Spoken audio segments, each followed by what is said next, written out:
ഡിജി locker, ABC ID, Aadhaar ID എന്താണ്? എങ്ങനെ എളുപ്പത്തിൽ ഉണ്ടാക്കാം? വിദ്യാർത്ഥികൾക്കിടയിൽ ഇപ്പോൾ ഏറെ ചർച്ചയാകുന്ന 3 കാര്യങ്ങളാണ് DigiLocker, ABC ID, Aadhaar ID എന്നിവ. പല കോളേജ് അഡ്മിഷനുകളിലും മത്സര പരീക്ഷകളിലും ഇവ ആവശ്യപ്പെടുന്നുണ്ട്. അതിനാൽ ഇവ എന്താണെന്നും എങ്ങനെ ഉണ്ടാക്കാമെന്നും നോക്കാം. ആദ്യം ഡിജി ലോക്കർ എന്താണെന്ന് നോക്കാം. ഇന്ത്യൻ സർക്കാർ നൽകുന്ന ഒരു ഡിജിറ്റൽ ഡോക്യുമെന്റ് സ്റ്റോറേജ് സംവിധാനമാണ് DigiLocker. Aadhaar, driving licence, mark list, സർട്ടിഫിക്കറ്റുകൾ തുടങ്ങിയ പ്രധാന രേഖകൾ സുരക്ഷിതമായി ഓൺലൈനിൽ സൂക്ഷിക്കാൻ ഇതിലൂടെ സാധിക്കും. അടുത്തത് ABC ID.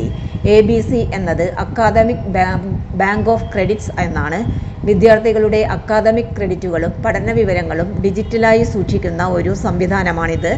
ഒരു കോഴ്സിൽ നിന്ന് മറ്റൊന്നിലേക്ക് മാറുമ്പോഴും പഠനം ഇടയ്ക്ക് നിർത്തി പിന്നീട് തുടരുമ്പോഴും നേടിയ ക്രെഡിറ്റുകൾ സംരക്ഷിക്കുവാൻ ഇത് സഹായിക്കുന്നു.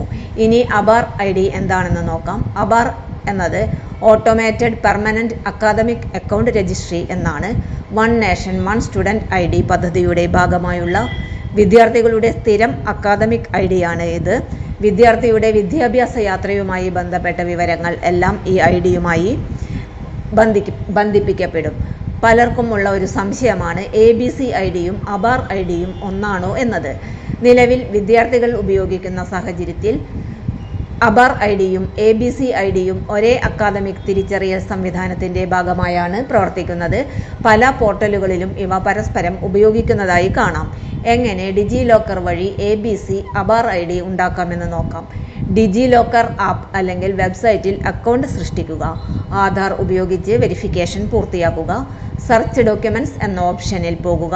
അക്കാദമിക് ബാങ്ക് ഓഫ് ക്രെഡിറ്റ്സ് അല്ലെങ്കിൽ ആധാർ ID എന്ന് സെർച്ച് ചെയ്യുക.